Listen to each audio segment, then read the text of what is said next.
Welcome to the Cyber Journey Show, presented by CyberX. I am your host, Daniel Pinsky. This is the one and only place where you're going to get key learnings and insights from cybersecurity leaders and entrepreneurs. We look to our great leaders to show us how to think and how to behave. My goal is that by sharing their experiences and their learnings from their journeys, we can apply those to ours and grow not only as individuals, but as a community. Our featured leader today has almost 20 years of active service in the Canadian Armed Forces. That spans both regular and primary reserve. He's been a leader for people, personnel in the military, civilian, and commercial industries. Beyond that, he's the co-founder and co-host of the exceptional podcast, Bare Knuckles and Brass Tacks. We've served on boards together and we've served on panels together. And I would think that perhaps the thing he is most proud of is being able to develop his ability to effectively lead people. So let's meet my friend and soon to be yours, George Al-Koura. George, welcome to the show. Thank you for being here. Daniel, thanks for having me. Good morning, sir. I'm I'm excited that we finally managed to do this because I know we've tried a few times, but finally it's happening. So I'm very excited for this conversation. And I think we have a lot of ground to cover. So looking forward to it from my end. Well, definitely, I think we had a really good time doing that roundtable at CISO Forum there earlier in the year. And We so I did. was like, I kind of like the chemistry of this. I think it's important that people kind of look at this particular type of conversation because every time I talk to you, man, I always walk away just kind of surprised at how much value we randomly spitball at each other. And I'm like, we're just like, we should get paid for this. Yeah, I walk away with the same impression definitely whenever we've had an opportunity to connect. So like again, very happy we're doing this. So let's dig in. So why don't you share something that you believe about becoming successful that maybe other people might disagree with? Um, I think one thing that you or anyone really should have in mind in terms of success is a focus on resilience, compounded by the fact that you have to have some idea of what you're trying to do. All right. Mm, So, and that's not to say that like you're gonna try a new thing and map out your path. Like when I got into cybersecurity professionally, like in 2016, I had no I had no real idea about even like a CISO role or like how the hierarchy works and the whole thing. Like I went from military security operations to commercial security operations. So to me, it was just like I was used to sock life, of just like one flavor or another. And okay. when you realize like how big the business is, you kind of have to be adaptive in terms of like, okay, cool. So I now have all these different opportunities. I'm situationally aware of like where my position is and there are things that could be interesting. So if you have that in mind, and the methodology I always use, and it's a little bit of an entrepreneurial type tool. I like to envision what is the top of the mountain of what I'm trying to achieve in any kind of thing, whether it's starting a company or my career or whatever. And Yeah. I would like to work backwards from there. So I assess, what's the goal? Where am I at? And then I try to map out what are, notable accomplishments I need to make in order to get to where the end goal is.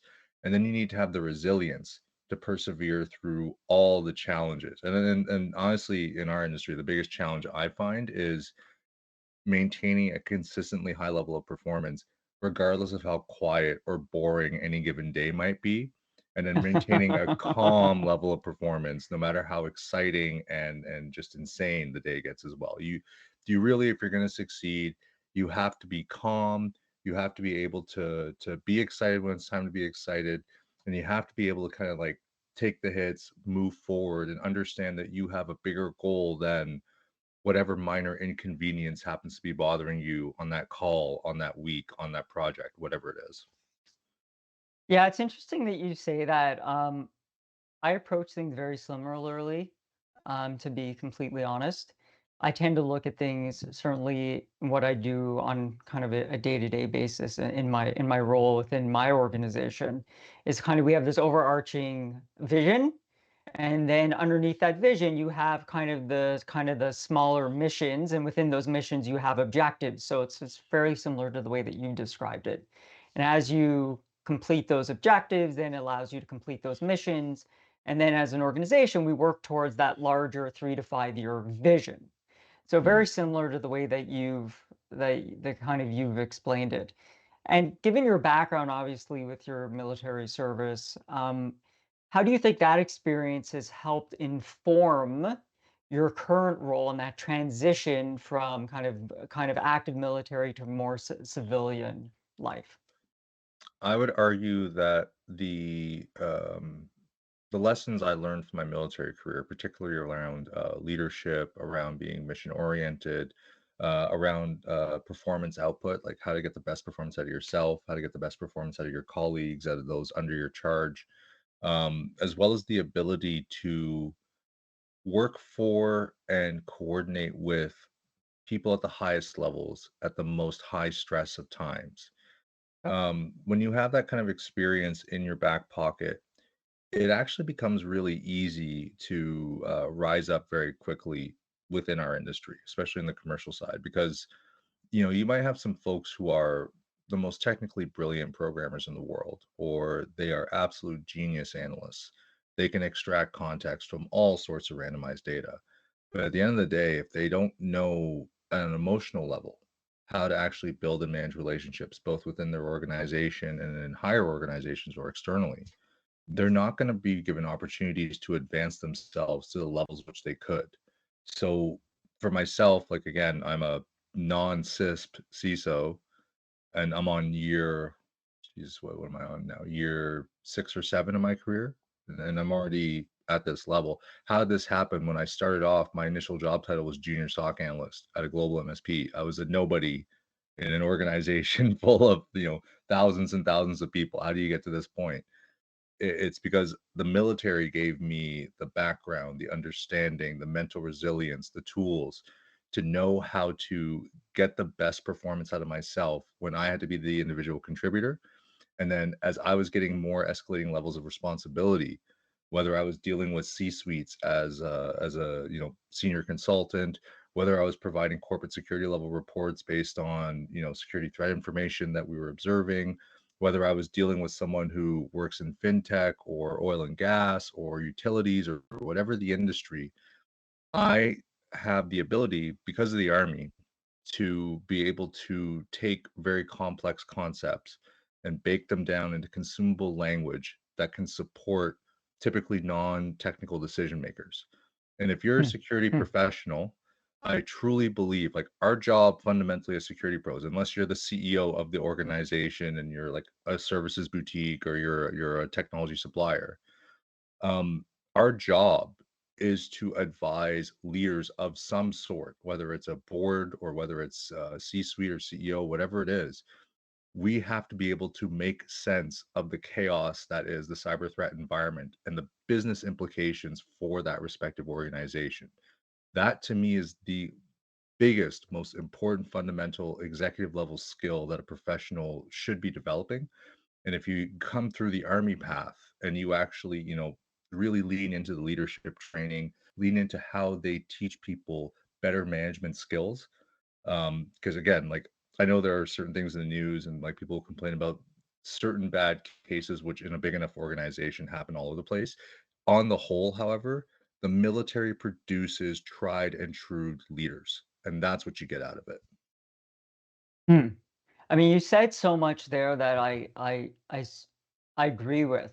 Just at my core, things like being able to communicate, being able to translate, technical concepts into kind of business terms for kind of the customers that we serve. Things like relationship building, things of being able to lead folks effectively. Like these are definitely the areas of my focus personally. It's also the things that I try to work on with my team. So let's talk about relationship building for a second, and let's try to unpack that. So for somebody who's maybe, to your point, maybe somebody who's newer in the industry, or maybe somebody who's very technical but might be a little introverted or kind of doesn't know where they need to start in terms of relationship building, what type of advice would you give to such a person about not only the importance of building those relationships across the organization, but how to go about doing it? Like, what are those sums of those tips and tricks that you can impart? Well, I mean, the first thing, honestly, and I would say it's you stick to fundamentals. It's figure out what being a generally good human being means to you personally, right? Okay. Before you even start talking to other people. I think like the biggest thing that, I try to focus on really is leaning on emotional intelligence skills and, Yep. trying to, above all else, live within my integrity, not only like as a professional, but as a human being. Like I know myself. And I think people like other people who they know behave with a sense of integrity, that they can trust these people. And the more that people can trust you, the more opportunities you'll get to grow with those people. So if you're coming off, like, let's say as a junior analyst, your first day starting in an organization, or you're a junior like business consultant even or something, figure out who are the people who are more immediately like related to your teammates or whatever it is, or whoever your project team kind of thing. And just start by asking them, like, how are you doing? That's it. Just have a basic Simple conversation. that. Yeah. Just a simple conversation, but don't Yeah. do it for the sake of like, I want to get something out of it, because that has a certain energy, a certain stink to it that most people Mhm. can instinctively detect, and it like keeps the walls up. The point is you're trying to bring the walls down, right? So Yes. you humanize yourself. Don't be afraid to be vulnerable, right? Don't be afraid to say, for example, hey, I know I've been assigned like to look at this alert, or I'm doing this project or whatever it is. I'm stuck on this thing. I need some help, right? And just being able to say, hey, like, I'm having some issues. Could I lean on your expertise to guide me a bit? And again, like, it have to be a balance thing. You can't just, every single part of the problem, you're going to try to lean on someone else. Like, that's not good. It's probably going to get you fired. But, if you're working hard and people see you working hard, like, and you don't have to brag and say you're working hard. Like, people observe what's happening. Like, anyone on any given team, who your high level contributors are. They don't have to tell you. You don't need to look at reporting sheets. If you're that kind of hardworking, consistent individual, and then you raise your hand and say, hey, I need a hand, or you're doing the thing, it's fine. And then you're sharing that experience, and you're sharing kind of like where, maybe you're trying to look for opportunities to grow from it. Those are the types of conversations in a work context that really get people excited, especially if someone's like a little bit more experienced than you, they're higher up on the ladder. Maybe they're seeing this as an opportunity to provide some mentorship, some coaching, because that feels good as well.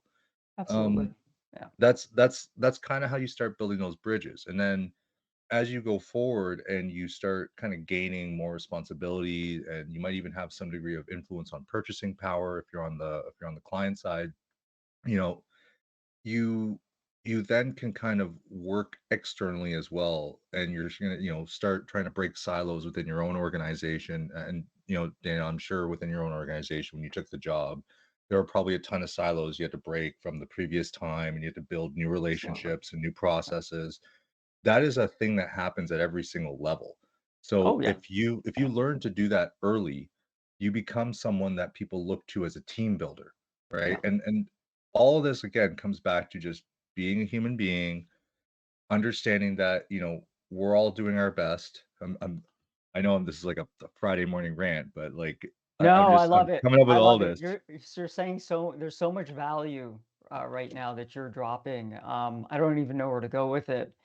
Definitely one thing that you said, the breaking down barriers and kind of building bridges across various parts of the organization.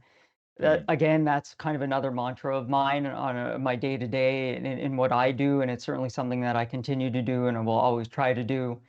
Some of the other things that you said around, emotional intelligence and leaning into vulnerability. For those out there who are furiously taking notes, great authors around those topics. You have Simon Sinek around emotional intelligence. You have Daniel Goleman around mhm, emotional intelligence.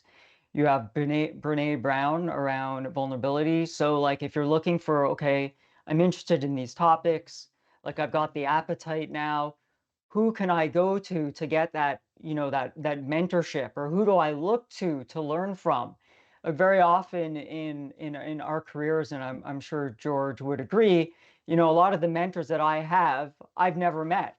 Leadership Right. mentors like, John Maxwell and Simon Sinek and Seth Godin. I've never met these people, but they mentor me through their books. So, talking on or pivoting on the topic of mentorship, professional mentors, personal mentors, in your career, who have been some of your most important mentors, and why, and what did you learn from them? So there's one thing I do want to say to on the previous point, just to summarize it for folks taken away, if people are looking at this for some kind of guidance. Again, thank you all for dealing with my pre-coffee ramblings. Um, Basically, you have to dumb it down in terms of how would you approach this if you were a kid on a schoolyard? You're the new kid at Oh, school, right? The same principles of winning over kids at school. It's the same idea as adults. Just from a like figure out what that means for your respective life, for your situation. But really, it's all just a big schoolyard. We don't really know what's going on. We're all doing our best. It's yeah. awkward for everyone. Just keep that in mind. I need to state that point. From a mentor standpoint, I've had a ton. I've talked about them on other shows, but some of the guys that really stand out, like in my military career, uh, a senior, like a master warrant officer named Patrice Gouvernement. He's an old school communications research, like SIGINT godfather. He's a Cold War veteran type thing. He was the one that really kind of, brought me under his wing when I converted combat arms, and they were like, "Oh, you speak Arabic. We have a different job for you." And so I was like, "Okay." And so, Patty kinda, he taught me the ropes, and it wasn't just teaching the ropes in terms of, like the technical levels of how we actually do these types of operations, but how to run as part of a detachment team. What does it look like in higher formations? And also just generally like navigating the institution of the Canadian Armed Forces and understanding kind of where our place is and our history. And that was the biggest thing that I think he provided. It was that you really looked up to him and admired him because he walked the walk, like he lived it. He had that referent knowledge. So even if he was like sometimes a bit of like rough around the edges, like he's definitely a blue collar guy to his core. That just adds to his appeal. It makes him more endearing because he's the real deal.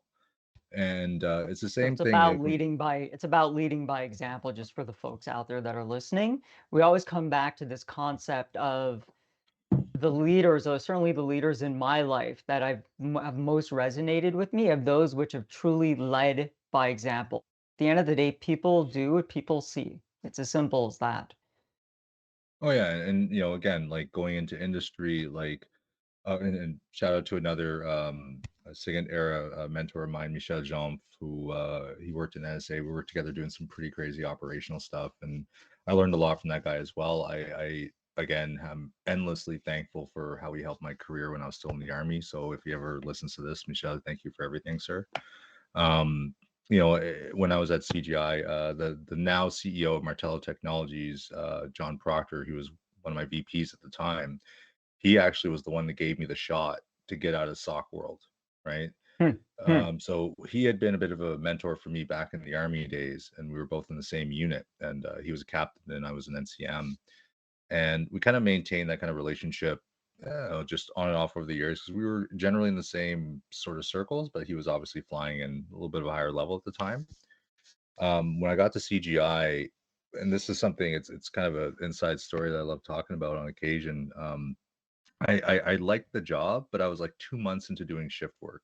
And if you ever done Oh, like oh, SOC operations on night shifts and you're like it's dealing with rough. just like shitty alerts and It's sorry, rough. pardon language, yeah, rough alerts It's and and rough. and, and you're dealing with like the call center in India and all that kind of thing. I went through every single client contract that we had, and it was a global MSP. They had over 80 clients that we serviced. So I spent, Jesus, probably a week or two reading through all these different contracts. And what I had found was, you know, we had sold threat intelligence services to certain large organizations, and there was probably just like a big bundled package where I think sometimes they're just trying to force this big omnibus contract through, and it's a line item, and people don't really look in detail about it because it's like the big thing they want is like they want SIEM service or they want like MDR or whatever it is, right? So I was like, okay, identified the issue. It's a business risk. I flagged it to John. I was like, hey, so like we're not delivering this and it's marked at like close to $1 million of revenue for the business unit. Why don't you give me a shot at maybe, building this, like building this capability, right? And again, I had no clue how cyber threat intelligence works. I was barely knowledgeable in like cybersecurity operations. I was only a few months on the job. And that's all self-taught. But I saw an opportunity and I was like, okay, well, I have years of SIGINT knowledge and like general military security knowledge that I could convert and learn this on the fly because you could find anything on Google. Because that's really what I was doing. I was like, I'd get an alert and be like, all right, what's the Google machine say? How do I do the query language on this? It was the same thing. So John gave me the shot and I managed to actually functionally stand up and build this service. And I ended up doing it almost in a way that was my own approach to threat intelligence, based on obviously what I was reading, what I was experiencing. But I was able to create a unique value proposition because I was the one driving the creativity behind it. But I identified the opportunity. I raised the issue to a stakeholder who had enough authority to give me a chance to do something with it. And that's what springboarded my career. Hmm. Hmm. So So thank you to it's John. yeah, it's interesting. You kind of just throughout your stories, kind of the two personality traits or strengths that I think are really bubbling to the top are things like discipline and resilience. So for our industry, like what are those traits or strengths that somebody would need to be successful in our industry?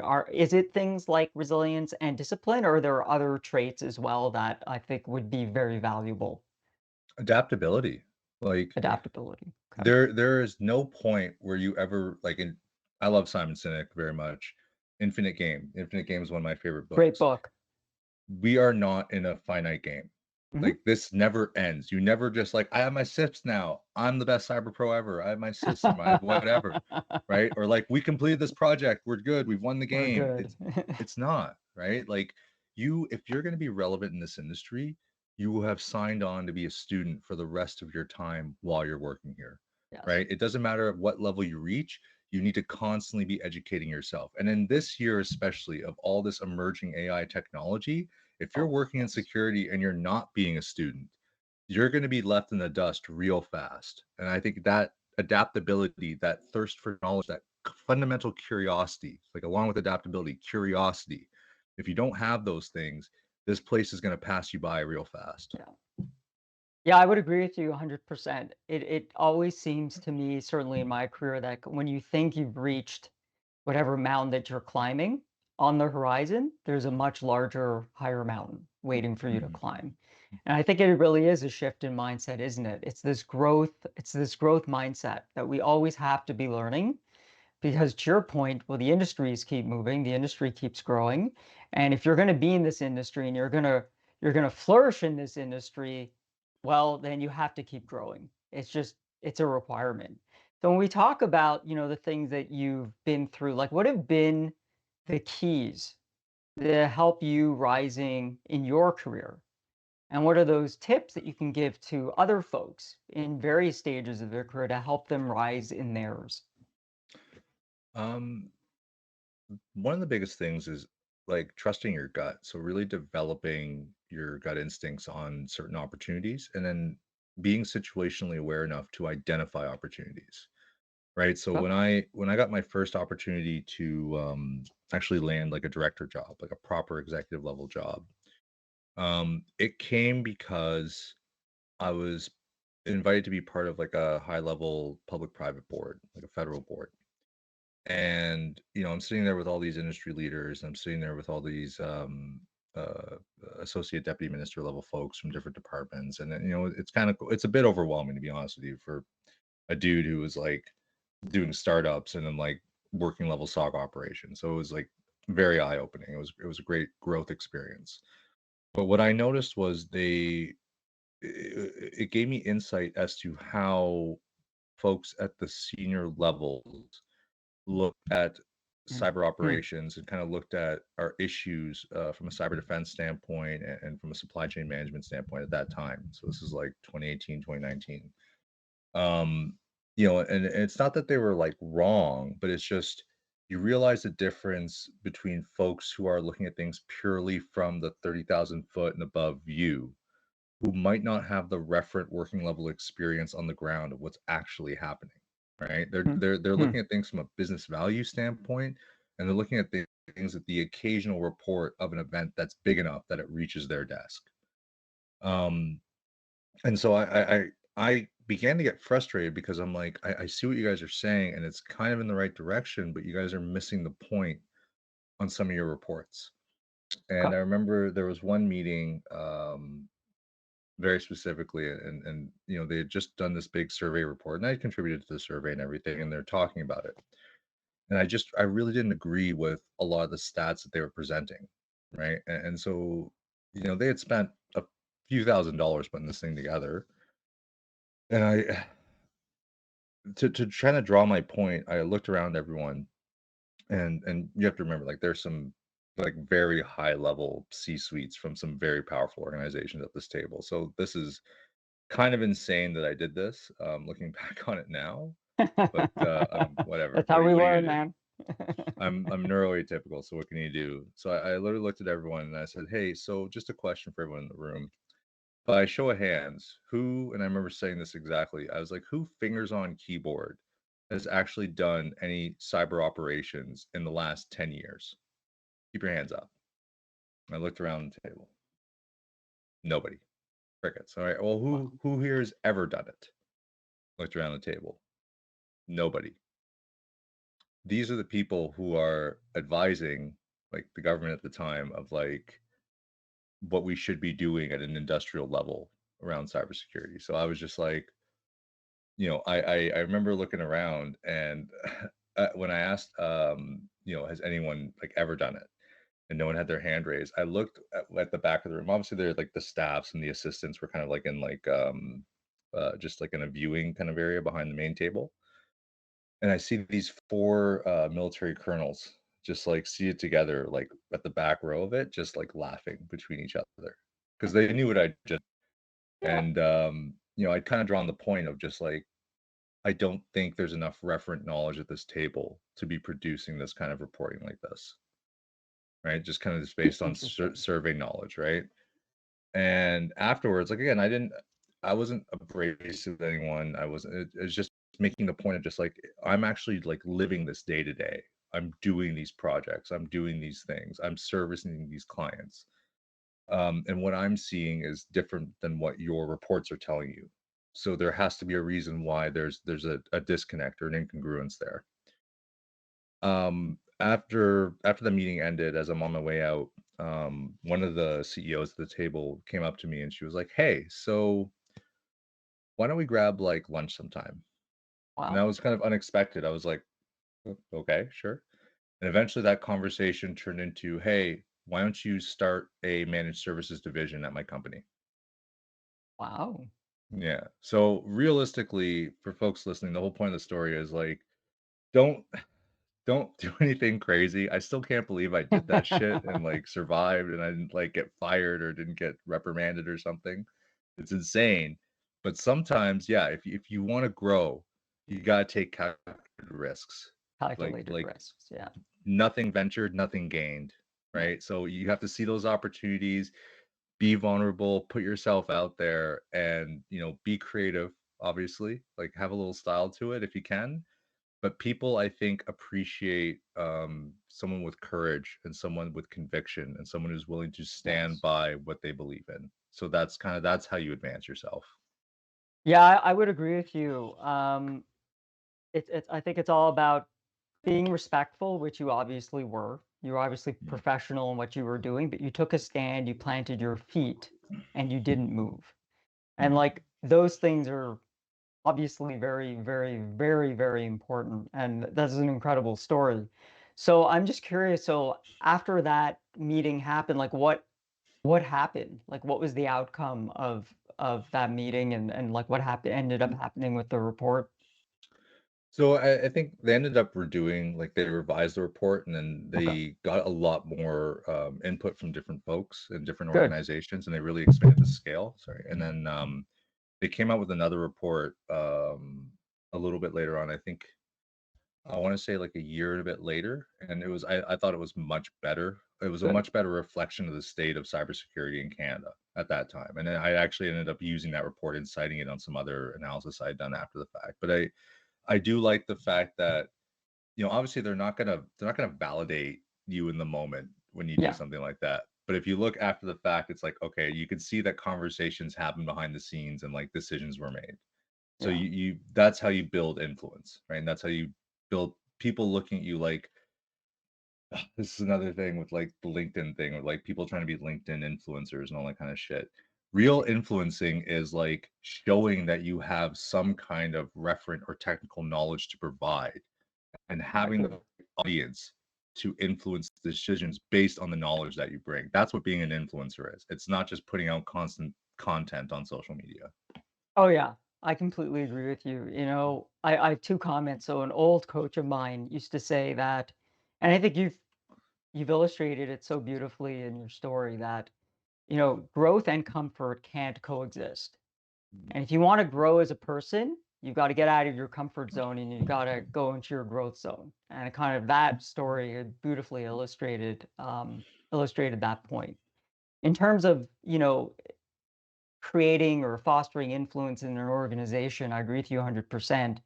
And I think how we foster that kind of influence in an organization is is core values. Things like integrity, honesty, keeping your word, reliably delivering the things that you say you're going to deliver by the date that you committed to. That is how you build influence in an Mhm. organization. That's how you foster trust. And trust is really the foundation of relationships and is really the foundation of how we move our organizations forward. So I want to pivot for a little bit because obviously we deal with failures, mistakes. I do all the time. That's how I learn, right? I have no doubt in your, career, both military, civilian, around 20 years, you've probably dealt with failures and mistakes as well. So maybe give us just a story or an example of one failure or mistake that you went through yourself, but not only the story, but more importantly, kind of the evaluation afterwards. What did you learn, and how did that thing that you learned help you grow and become better? Yeah, I think I have a story in mind. I don't think I've talked about it um, in any other podcast, but it's just funny because you asked about it. We're kind of talking about those days. So back when I was still working for that MSP, early in my career, like super early. This is maybe I want to say 2017 or 2018. I I ended up moving out of the SOC, and I was kind of doing senior level consulting for very high end clients, Sure. particularly as like a security intelligence specialist. Um, and I had one client that was in Toronto, as a Bay Street client.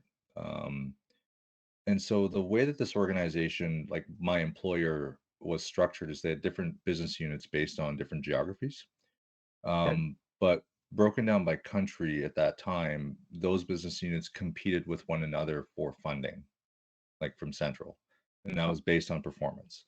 So what you ended up with was sometimes you would have, you know, some shared clients where like certain capabilities were out of Ottawa and then certain things were out of Toronto. But then, like if there are overlaps in terms of what certain consultants can provide from a services standpoint, it can get a bit competitive, like within the same employer, but it's just like they represent a different business unit. And good. so I ended up in that kind of situation where there was a particular individual who was a senior executive person in Toronto, who I think really wanted. to take over the entirety of that client portfolio from Ottawa, right? And so he kind of took a target to me because he saw me as doing something that he specifically also wanted to take over from. And at the time, like I was still building out kind of like the threat management service, the intelligence service, and I was still kind of like working through like how to maintain better SOC integration in terms of the IOC metadata that we produce, and like very like functional service development level stuff, service owners type stuff, but at the same time still trying to provide value to the external clients I was servicing.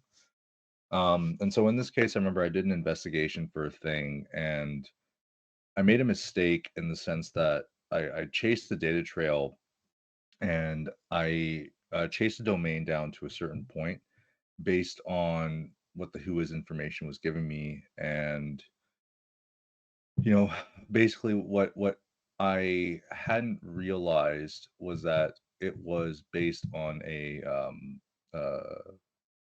dynamic IP address, which is kind of what triggered the whole thing. Huh? And so the the ISP that they were using, or sorry, the web service provider that they were using, sorry, um, it was kind of rotating a lot of those domains, right? And it was kind of a sketchy like web hosting service.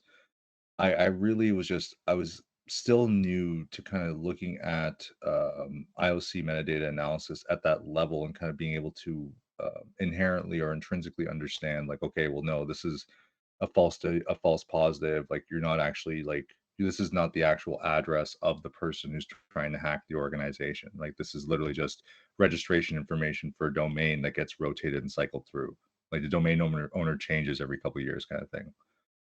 Um, and so I like done up like a small report and I had like passed it to the client. And normally, like for a mistake like that, the client would look at that and be like, "Well, we can't really use this for law enforcement. It doesn't look as accurate. Could you come?" Like it would be a feedback session and be like, can you look at A, B, or C? Or hey, we didn't get a lot of value out of this report. Can you change it up for next time?" That's a very normal kind of conversation in a consulting engagement. This individual took that report and tried to basically crucify me, both in front of the client Hmm. and in front of my own leadership, because like I made a mistake. I made a mistake, and I put it in a report and I sent it to the client. But that was the opportunity that they were looking for, and uh, it really, you know, I learned from the mistake on a technical level, and I went back to the books and I figured it out, and I got a lot more accurate after that. Yeah. Um, but it really also kind of like put a bad taste in my mouth about continuing to work for that organization. And I think I Yeah. ended up choosing to leave a few months later. But that's the kind of thing where it's like you have to be willing to make a mistake. It's going to Yes. happen sometimes, and Yes. just own it. Just be like, Yeah. "Yep, you know what? I screwed up. I chased the wrong data trail. This report is inaccurate. My apologies. I'll fix it, or I'll do better next time, or whatever you need to do." But also just understand that some people or certain organizations are not going to necessarily react well, or they're not going to react in like a fair way to you. So you have to kind of have that resilience to be able to understand that and not just like quit on yourself or completely lose any or all confidence. Like I knew I made a mistake that I could grow and improve from. It Yes. didn't mean that I have no value as a cybersecurity professional. Yeah, and I think that's the important thing, right? So we're all going to go through various experiences in our career, and I have a story pretty where I've learned something very similar. Mhm. It's not about so experiences aren't what make us better. It's evaluated experiences. And yeah, we're all gonna fail. Like I don't think I've ever told this story. It was I was working in an organization, another organization, 10, 15 years ago. And at the time I was part of kind of the risk management team for the organization. And I had got wind. I had a relatively new boss that I was reporting into at the time. And I got wind of certain types of testing was happening in the organization and the way that the testing was being done. it was not compliant with whatever our policies were. So the way that the structure, how that organization was set up, Hmm. in order to do that type of testing, you had to file a deviation against whatever the piece of governance was. So you needed authorization to continue with that testing. The testing was related to a product that we were trying to implement, and obviously we were up against it needed to be done yesterday, which I'm sure you're very familiar with. So the relatively new boss, I had got wind that he was aware that the testing was going on. And so I went up to him on the side and I'm like, I said to him, we're doing this testing, but this testing that we're doing, it contravenes our own policies. And part of what our organization does is to ensure that the risks in the organization are, formally articulated and tracked. So I don't think we should continue doing the testing until we have a risk on the books. And the comment I got back was, well, what's the difference? People have the ability to do it, like they had the rights to the privileges to carry it out. And I said to him, just because you have the ability to do something doesn't mean you should, and it doesn't make it right. And to your point, our relationship began to spiral because of that. And although I ended up escalating that particular issue to the kind of the organizational CISO in that organization, within probably 4 months, I was gone. And the reason was you're to exactly what you stated so eloquently is my core values or the things that I try to live by no longer match the core values of that particular organization, right? Regardless of what might be written on a wall, it's nice to have things on the wall that like things like honesty and integrity are really important to the organization. But is how do we take those values and how do we translate those values into the principles which guide us how to conduct ourselves on a daily basis?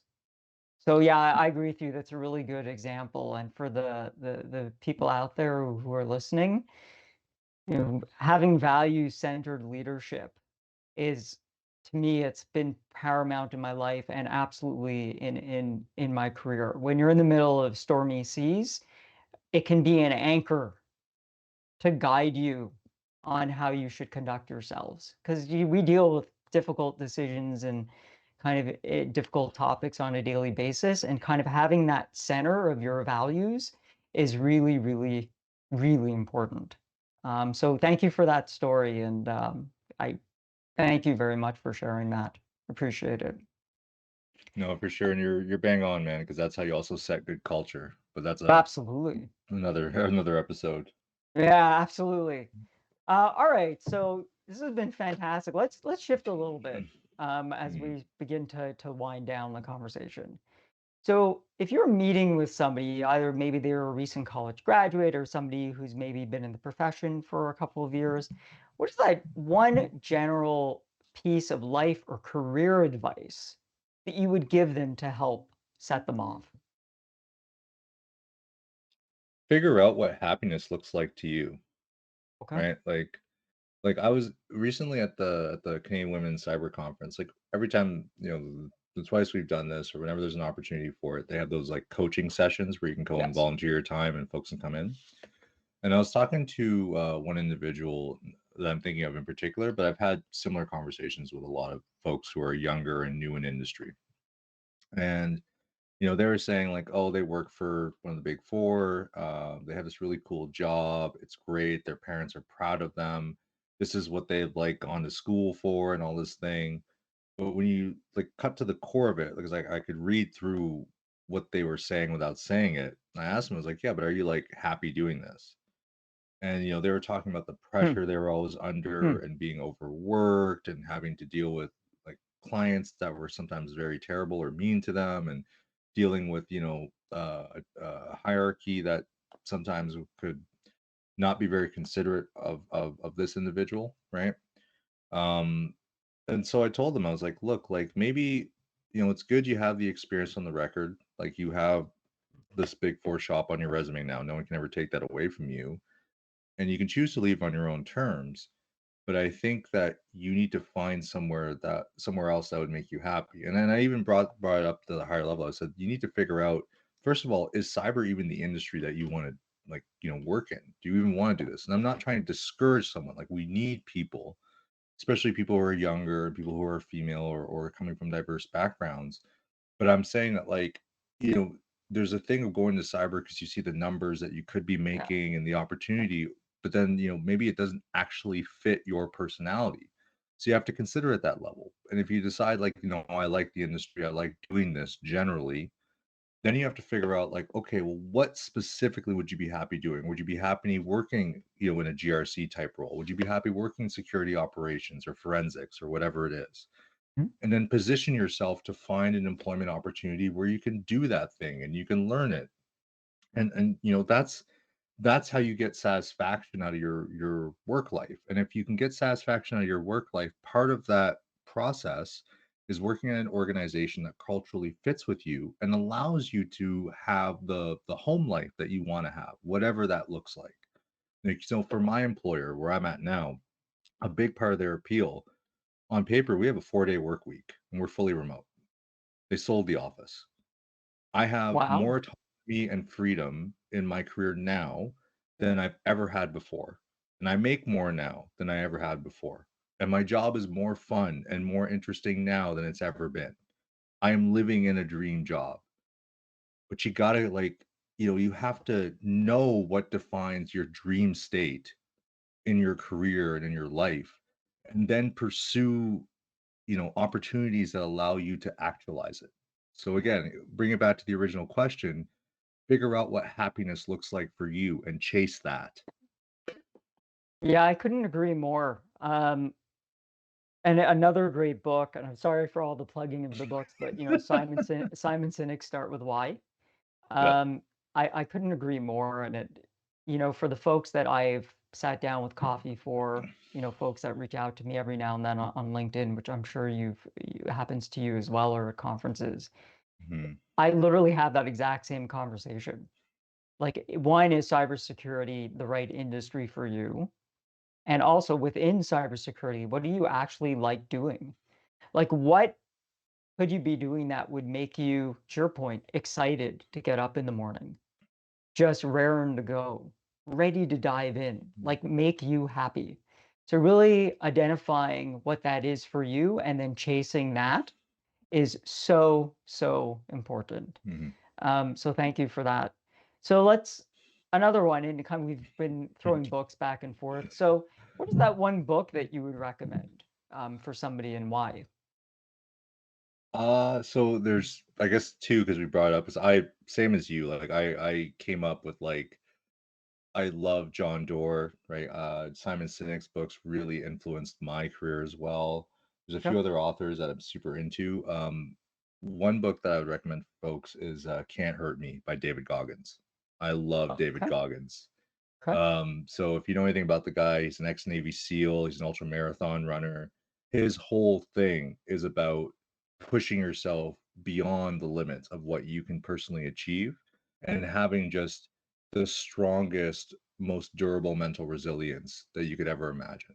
Right. And like, if you go through the guy's story and all the things he overcame throughout his career, throughout his life, and the way he even approaches things now, um, it's just, and he speaks like someone who is a Navy SEAL. He's motivating, and how he Okay. talks, and there's a certain style and a certain, you know, it it's rough around the edges, right? The guy definitely cusses you out and everything, but it's, if you get to the point of the thing, it's an incredibly tough, accomplished human being Yeah. talking about the mental processes that allowed them to become that individual, because that wasn't where they were when they started. When they started out, they were overweight, they were depressed, they were on the couch, they weren't doing anything with their life that they were happy with or proud of. They didn't have the friends they wanted to have. They weren't surrounded by good people. Everything around them was a pit of sadness, and he figured out how to pull himself out of that, and then, take the chances, do some crazy shit, push himself over the limit, show courage. There are just Hmm. so many different themes in his book, and Can't Hurt Me, but a bunch of his, in his other writings and his podcasts as well, where you really draw the lessons, and it gives you a sense of inspiration, for kind of how you should want to approach challenges and growth in your own life. Wow. Okay. Great. I've not read. I've read books. and listened to podcasts from other kind of military individuals, not him specifically, but others. Mm. So thank you for that. Podcast. What's one podcast that you'd recommend and why? Beyond your podcast, of course, but by all means, plug it. I mean, why not? Yeah, so I think, my podcast, obviously Bare Knuckles Brass Tacks with my broadcast partner George Kimid, who's down in the States. He is a marketing executive, sales pro. And the whole point of our show just talks about trying to figure out how to improve the relationship between vendors and buyers in the cybersecurity industry. And that's really just us trying to be like, how can we be better human beings to one another so we can actually have more fulfilling sales relationships? And we have a bunch of interesting guests on. We get venture capitalists on, we get other CISOs on, we get tons of sales executives, sales folks, BDRs on. We try to get as much perspective as possible. We had a bunch of participants from CWC on for an after show for the Women in Cyber. you know, and George has come up for our events. I think you might have seen him at CWC there, Yep. but things were pretty busy. Great guy. Really, it's all about trying to improve the general experience of this industry. If that's what you're looking for in a podcast, Bare Knuckles and Brass Tacks, we're on Spotify and Apple Podcasts. In terms of like my personal favorite podcast to listen to, like outside of like comedy ones, I'm super into stand-up comedy. But relative to industry, I still listen to the Freakonomics podcast. Like Really? Okay. I really appreciate looking at different business cases in life from a different perspective and Hmm. understanding kind Hmm. of like the data-based implications of why things happen the way they do. And you're looking at a lot of different cases that are broken down in most similar and most different systems theories, right? So you're looking at like what are some cases of like these are a bunch of similar characteristics between two or three different cases, but they have one major difference between, or you have two or three cases that are completely different, but there's one characteristic that combines or all three of them share, and you try to figure out like, well, why do things happen in life and in society a certain way? And I really love that they still take that same approach, and they've been doing it for over 10 years. It's awesome. We have to broaden our perspectives, don't we? If you want to become better in what you do and who you are, you have to learn how to see things through other Mhm. people's eyes and through other people's lenses. So I'm definitely a good one. Thank you for that. And finally, how can we learn more about you, what you have going on, and how to connect? Yeah, so obviously you can look me up on LinkedIn, George Al-Koura. You can look up our podcast page, Bare Knuckles and Brass Tacks. Please give us a follow. um, as well. You can find me on Twitter at George Al-Koura. um, and yeah, also please look us up on Spotify, follow us, download our show. Again, Bare Knuckles and Brass Tacks.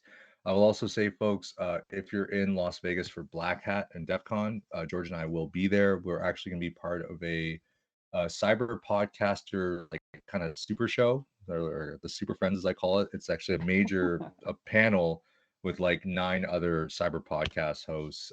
So Danny Wolf from Audience First is going to be there. The Cyber Queens are going to be there.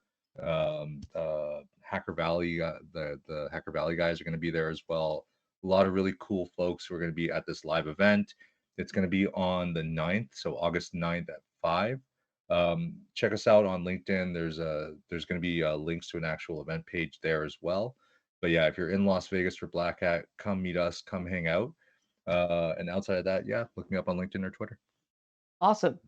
George, this has been awesome, brother. So, like, Appreciate it, man. illuminating, I think we've done a good job of providing value to the audience. So, thank you very much, and thank you for your wisdom, and take care. Thanks for hosting me, man. Good to see you. Folks, remember, you're the average of the 5 people that you spend the most time with. And today you've been spending time with the exceptional George Al-Koura. I hope you enjoyed today's episode as much as I did. There's so much value here that we can use to help us become more exceptional leaders. And if you found this useful, I would ask you to just tell one friend that this show can help them on their journey. Please leave us a review.